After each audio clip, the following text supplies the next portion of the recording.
My photo with George Bush was with a pocket Sony digital camera because I had studied with Mark Victor Hansen, and this was way, way back. And Mark Victor Hansen did this seminar called Mega Book Marketing, which I took, and it was like $1,500 to be just a general attendee. And the thing I took away from that was, he said, you have to walk around with a pocket camera all the time because you never know when you're going to meet somebody famous or that you want to get a photo with. So if you don't have a camera, then you're going to miss it. So always carry a pocket camera. And I happened to have my Sony digital pocket camera in my pocket when George Bush comes walking through the kitchen of the Danielle Boulou Brasserie at the Wynn Resort in Las Vegas in 2007 or 2008 when it was brand new. And I'm there at 11 o'clock on a Sunday morning, schmoozing with my friend slash client, the executive chef of the Danielle Boulou Brasserie.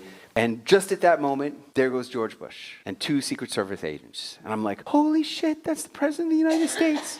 And I go, whoa. I go right after George Bush. And there he is in the dining room at the Danielle Boulou Brasserie. And so there's George Bush just standing there in a suit and tie on a Sunday morning, looking out at the lake, taking it in. And I go up to the Secret Service agent. Can I get a photo with the president? Sure. Give him the camera. Here's my camera. I happen to have a camera. Give him the camera. I go, there he is standing there, like oblivious of the whole thing. I go over to George Bush, tall. I go, sir, I voted for you. And he goes, thank you. And I go, can I get a photo, sir? Sure, sure. Take the photo. I'm like pressing into his shoulder, like so that you can see the contact, right? Smile, his tie, he's got little parachute jumpers on his tie because he loved to jump out of planes. And I said, thank you, sir. What's the most important thing you ever learned? He said, well, young man, that's a mighty big question, but I'd say you have to keep doing the things you love in this life.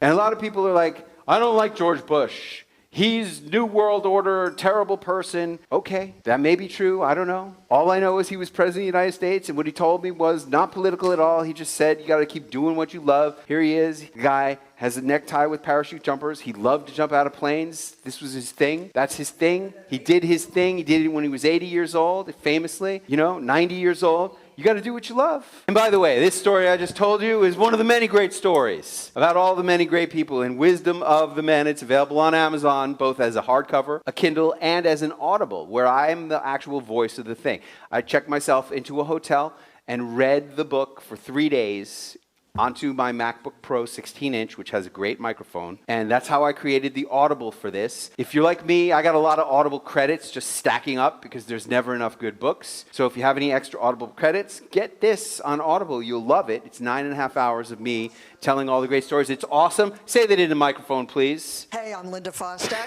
from Long Island, New York.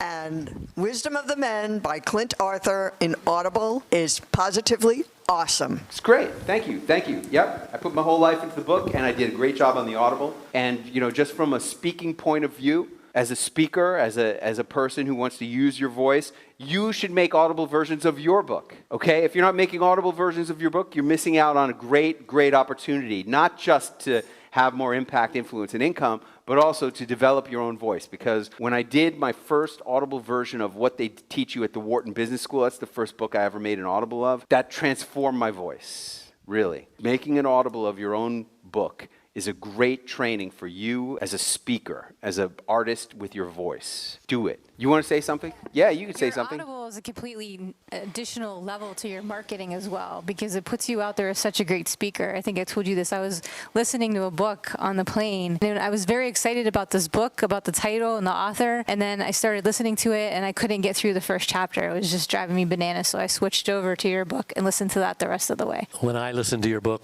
you motivated me too, because I was just coming out with my book as well. You motivated me to do it, and you gave me some advice. Hey, just do it without stopping, and then go back and do the first third again, because you're going to get into a groove and you won't like. And there's so many different ways to speak when you're doing that, and so many ways to stop that popping sound and to stop your deep breaths. It makes you very self-conscious of your voice.